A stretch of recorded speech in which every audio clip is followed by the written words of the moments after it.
అందరికీ నమస్కారం అండి. ఈరోజు మనము సింహరాశి వారి యొక్క జాతక ఫలితాలను తెలుసుకోబోతున్నాము. సింహరాశి వారికి ఆగస్టు 26 అనగా బుధవారం నాడు వీరి యొక్క జాతక ఫలితాలను తెలుసుకోబోతున్నాం. అయితే సింహరాశి వారు ఎవరైతే ఇప్పుడే కొత్తగా మన ఛానల్ చూస్తున్నారో దయచేసి ఛానల్ సబ్స్క్రైబ్ చేసుకొని వీడియోకి లైక్ చేసి సపోర్ట్ చేయడం మాత్రం మర్చిపోకండి. మరి వీడియోని ఎక్కడ కూడా స్కిప్ చేయకుండా చివరి చూసినట్లయితేనే మీకైతే పూర్తిగా అర్థమవుతుంది. రేపటి రోజున మీ యొక్క రాశి ఫలితాల ప్రకారం మీకు ఏ విధంగా ఉండబోతుందో తప్పకుండా తెలుసుకుందాము. మరి అంతకన్నా ముందుగా ప్రతి ఒక్కరికి కూడా ఏదో సమస్య ఉంటుందండి. సమస్యలు అంటే ఉండరు కదా. మరి ఆ సమస్యల పరిష్కారం కోసం ఎక్కడెక్కడికో వెళ్ళి జ్యోతిష్యం చెప్పించుకొని నిరాశ చెంది ఉంటే ఒకసారి మన గురుగారిని కాంటాక్ట్ అవ్వండి. సకల దేవత ఆశీస్సులతో జ్యోతిష్యబ్బన్ను మన గురుగారు అఘోర తాంత్రివిత్తో స్త్రీ పురుష వశకం చేస్తారు. ప్రత్యేకమైన పూజలు చేసి భార్యాభర్తల సమస్యలు, మానసిక సమస్యలు, ప్రేమ పెళ్లి సమస్యలు, విద్య, ఉద్యోగం, వ్యాపారం ఇటువంటి సమస్యలకైనా 100% పరిష్కారం చూపిస్తారండి. మన గురుపై వచ్చి మురళీ ఆనందరాజు గారు. మీరు సంప్రదించిన ఫోన్ నెంబర్ 7057171356. చాలా నమ్మకమైన గురుగారు. సమస్య మీది పరిష్కారం మాత్రం ఖచ్చితంగా మన గురుగారి దగ్గర అయితే కలదండి. ఒక్కసారి నమ్మకంతో ప్రయత్నించండి. ఇక ఇప్పుడు సింహరాశి యొక్క నక్షత్రాలు మక 1-4 పాదాలు, పూర్వ పాల్గొని 1-4 పాదాలు, ఉత్తర పాల్గొని 1వ పాదం వారు ఈ యొక్క సింహరాశి పదలోకి వస్తారు. సింహరాశికి అధిపతి సూర్యుడు. గ్రహబల ప్రకారము సూర్యుడు ఆత్మవిశ్వాసం, గౌరవము, నాయకత్వానికి బలమిస్తాడు. ఇక బుధుడు మాట తీరు, ఉద్యోగం, వ్యాపార వ్యవహారాలు అనుకూలిస్తాడు. గురుడు అదృష్టము, ఆర్థిక అవకాశాలకు సహకారం లభిస్తుంది. ఇక శుక్రుడు కుటుంబం, ప్రేమ సంబంధాలు సానుకూలిస్తాడు. కుజుడు ధైర్యం పెరుగుతుంది, కోపాన్ని నియంత్రించాలి. ఇక శని కష్టపడి చేసిన పనికి ఆలస్యంగా అయినా ఫలితం లభించే సూచనలు ఉన్నాయి. ఇక రేపటి రోజు జాగ్రత్త పరంగా మీ ఆత్మవిశ్వాసం అహంకారంగా కనిపించకుండా జాగ్రత్త పడండి. ఇతరుల అభిప్రాయాలను కూడా వినండి. ముఖ్యమైన నిర్ణయాలు తొందరపడకండి. ఇక పరిహార పరంగా బుధవారం గణపతిని భక్తితో ఆరాధించండి. ఓం గం గణపతి అనే మంత్ర జపం చేయండి. అలాగే ఉదయం సూర్యుడికి నీటిని సమర్పించి ఓం సూర్యనమం జపించండి. గణేశుని ఆనందంతో పాటు సూర్యారాధన సింహరాశి వరకు చాలా అనుకూలంగా ఉంటుంది. గౌరవము, కార్యసిద్ధ అడ్డంకుల తొలగింపుల కోసము శివుణ్ణి ప్రార్థించండి. రేపటి రోజున మీ యొక్క పరిస్థితి అనేది చాలా ఆశ్చర్యపరిచే విధంగా అయితే ఉండబోతుందని చెప్పుకోవాలి. ఎందుకంటే రేపటి రోజున మీ వారు ఎవరు, అలాగే మీకు వ్యతిరేకంగా నడుచుకున్నటువంటి వ్యక్తులు ఎవరనేది రేపటి రోజు మీరు ఒక స్పష్టత అయితే వస్తుందన్నమాట. ఆ వ్యక్తుల పట్ల అయితే మధ్యాహ్నం తర్వాత మీరు అన్ని రకాల కూడా మీకు వ్యతిరేకంగా ఉన్నటువంటి కొంతమంది వ్యక్తులు మీ ముందుకు వచ్చి వారు మీకు ఏదైనా కానీ తిరిగి మరలా అంటే మీ ముందు ఇంతకుముందు గతంలో ఇచ్చినటువంటి మాట ప్రకారం కానీ లేదంటే ఇంకేదైనా కానీ గతంలో మీకు తెలియకుండా చేసినటువంటి పనులన్నీ కూడా మేము మీ యొక్క ప్రతి ఒక్క విషయంలో కూడా మేము ఇలా చేసాము, అలాగే మీ యొక్క ప్రతి మాటలో కూడా మేము అన్ని విషయాలను కూడా వేరే వారికి నెగిటివ్గా స్ప్రెడ్ చేసాము అనేటువంటి విషయాల గురించి మీ ముందు వ్యక్తపరిచి వారికి వారే క్షమాపణలు కూడా అడిగేటువంటి పరిస్థితి అయితే కనిపిస్తుంది. అయితే ఇది నిజమేనా అని చెప్పి మీరు కూడా చాలా వరకు ఆశ్చర్యపోక తప్పదండి. అయితే ముఖ్యంగా చెప్పాలంటే రేపటి రోజున జరగబోయేటువంటి ఆ యొక్క పరిస్థితి ఏదైతే ఉందో ఆ పరిస్థితి ఏమిటంటే శత్రువే వచ్చి మీ ముందు తలదించుకొని వారు చేసినటువంటి తప్పులన్నీ కూడా రేపటి రోజున మీ ముందు వ్యక్తపరుస్తారు. అలాగే క్షమాపణలు కూడా వేడుకుంటారు. అవకాశాలు కనిపిస్తున్నాయి. మరి ఈ విషయాన్ని కూడా క్లియర్గా తెలుసుకుందామండి. కాబట్టి వీడియోని ఎక్కడ కూడా స్క్రిప్ట్ చేయకుండా చూడండి. అప్పుడే మీకైతే పూర్తిగా అర్థమవుతుంది.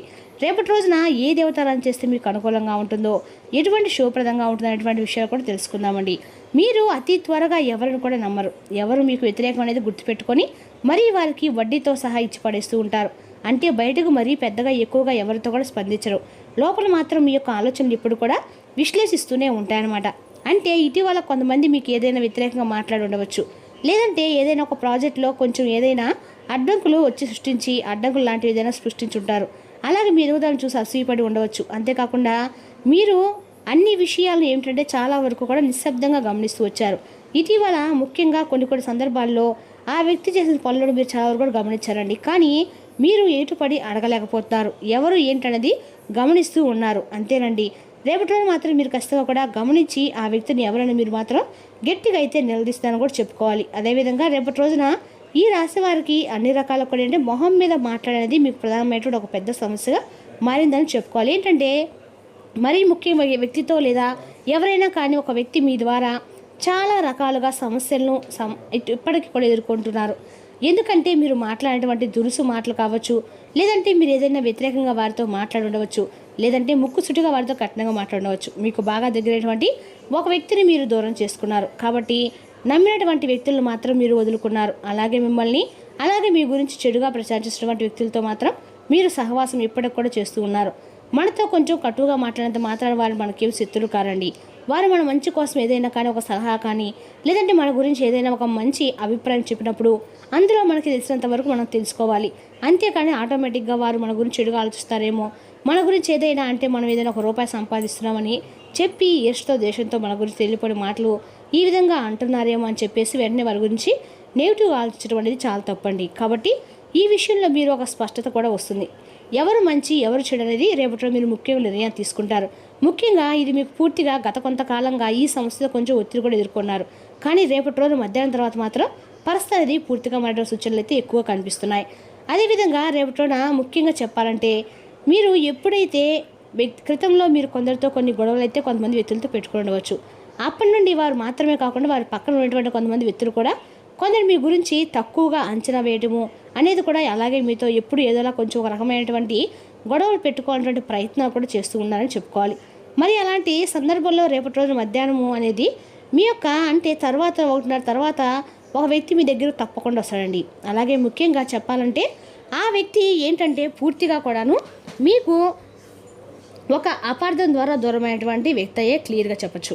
అయితే వారు చేసినటువంటి తప్పులన్నీ కూడా క్షమించమని చెప్పి ప్రాధాయపడతారు. మీరు కూడా కొంచెం ఆలోచించి 1-2 సార్లు ఆలోచించి సారీ లేదా సాఫ్ట్గా కొంచెం ఫ్లోగా మాట్లాడుతూ మీతో అన్ని విషయాలు కూడా కలిపి ఉంచుకుంటారు. మీ యొక్క విజయాన్ని కూడా వారు అంగీకరిస్తారు. అంటే గతంలో మీ విజయాన్ని చూసి ఈర్షపడిన వారే ఎప్పుడు మీ విజయాన్ని చూసి అంగీకరిస్తారు.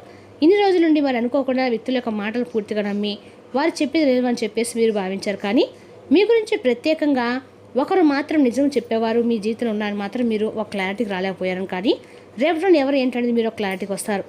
అంటే నేను ఇక్కడ చెప్తుంది ఏంటంటే మీ ఆలోచన విధానం అనేది కొంచెం మారుతుందని చెప్పుకోవాలి.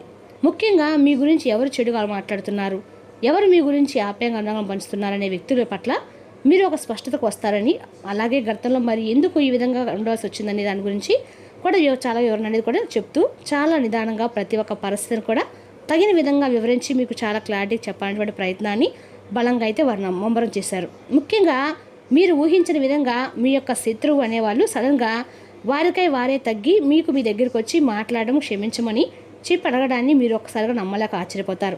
అసలు ఎందుకు ఈ విధంగా జరుగుతుందని చెప్పేసి చాలా వరకు కూడా ఆశ్చర్యంతో ఉండిపోతారు. మరి దానికి తగినటువంటి కారణం ఏంటంటే దాని గురించి కనుక మీరు ఆలోచిస్తే కూడా కాసేపు ఉంటారండి. ఇక్కడ ముఖ్యంగా ఈ మార్పు అసలు ఎందుకని జరిగిందంటే మీ యొక్క స్థిరమైనటువంటి ప్రవర్తన. అంటే ఎప్పుడు కూడా మీరు ఒకేలా ఉండడము, ముఖ్యంగా చెప్పాలంటే మీ నుండి మరి పెద్ద స్థాయిలో అంటే ఏ విషయం కూడా రియాక్షన్ అనేది లేకుండా ఎవరు కర్మ వాళ్ళదని చెప్పేసి మీరు భావిస్తూ ఉంటారు. మీ యొక్క మనస్తత్వం అనేది చాలా అద్భుతంగా ఉంటుంది. ఇలా ఇవన్నీ కూడా కలిపి వారిని ఒకసారిగా ఆశ్చర్యం పెట్టేస్తారని చెప్పుకోవాలి. అలాగే కొంతమంది వ్యక్తులు మీ గురించి చెప్పినటువంటి విషయాలు కూడా మరింత అత్యంత ముఖ్యమైన కారణం అవుతుంది. అంతేకాకుండా మరి ఇటీవల మీరు పెద్ద స్థాయిలో కాస్త విజయాన్ని సాధించడం అనేది కూడా చూసి కొంతమంది వ్యక్తులు మీకు వచ్చినటువంటి గౌరవాన్ని కూడా చూసి ఈర్ష్యతో రగిలిపోయినని చెప్పుకోవాలి. మరి ముఖ్యంగా గ్రహస్థితి మార్పు వల్ల మీ యొక్క భావోద్వేగంలో కొంచెం కూల్నెస్ అనేది రేపడం కనిపిస్తుంది. కొన్నిసార్లు ఏంటంటే మీ నిశ్శబ్దం మీకు అన్ని విధాలు కూడా గెలుపు అనేది కూడా తీసుకొస్తుందని చెప్పి భగవంతుడు మీకు ఒక సూచన కూడా అందిస్తాడు. అయితే ముఖ్యంగా ఈ విధంగా జరగడానికి కలిగినటువంటి కారణం గ్రహస్థితి కూడా ఒక ప్రధానమైనటువంటి కీలక పాత్ర అని చెప్పుకోవాలి. మరి రేపటి రోజున ఈ సమయంలో శని స్థిరత్వాన్ని మీకు ఇవ్వబోతున్నాడు. అలాగే బుధుడు సంభాషణ మరింత ఎక్కువగా మెరుగుపరుచుకోబోతున్నాడు. మరి చంద్రుడు వచ్చేసి భావోద్వేగాలను మనసుని సాఫ్ట్గా చేయబోతున్నాడు. అందుకే విభేదాలు అనేవి రేపటి మీకు పూర్తిగా తగ్గి మీ యొక్క శత్రువుల యొక్క ఆలోచన విధానం కూడా పూర్తిగా మారిపోయి మీ గురించి తిరిగి మనస్ఫూర్తిగా మీ విజయం కూడా ఎంకరించే విధంగా రేపటి వారు మీ దగ్గరికి వ్యక్తపరచడం అనేది చాలా ముఖ్యమైనటువంటి విషయం. ఇక రేపటి గ్రహస్థితి యొక్క ముఖ్యమైన లక్ష్యము ఈ విధంగా ఉండటం వల్ల ప్రధానంగా శని కూడా మీకు అనుకూలంగా ఉంటాము. బుధుడు మీకు మంచి అనుకూలమైనటువంటి సంభాషణ తీసుకురావడము, రేపటి మీకు ఒక మంచి ప్లస్ పాయింట్గా ఉండటం, అనుకున్నటువంటి పనుల్లో మంచి విజయం కలిగేలా చేస్తుందని చెప్పుకోవాలి. అంతేకాకుండా రేపటి రోజు చెప్పాలంటే మీకు ఉత్తరం దిక్కు ప్రయాణం అనేది చాలా శుభప్రదంగా కనిపిస్తుంది. రేపటి రోజున మీ ప్రతిభను నిరూపించుకునే రోజు. మీరు చాలా కాలంగా చేస్తున్న ప్రయత్నానికి గుర్తింపు లభించే అవకాశం కూడా ఉంది. కుటుంబంలో మీ యొక్క మాటకి గౌరవం పెరుగుతుంది. ఉద్యోగం లేదా వ్యాపారంలో కొత్త బాధ్యతలు మీ స్థాయిని పెంచవచ్చు. మీ సహజమైన ధైర్యానికి వినయాన్ని జోడిస్తే రేపటి మీకు మంచి పేరు మరియు కొత్త అవకాశాలు రెండూ అందే అవకాశం అయితే స్పష్టంగా ఉంది. మరి తెలిసిన సింహరాశి యొక్క జాతక ఫలితాలు తిరిగి రేపు మరో వీడితో మళ్ళీ కలుసుకుందాం. Thank you for watching.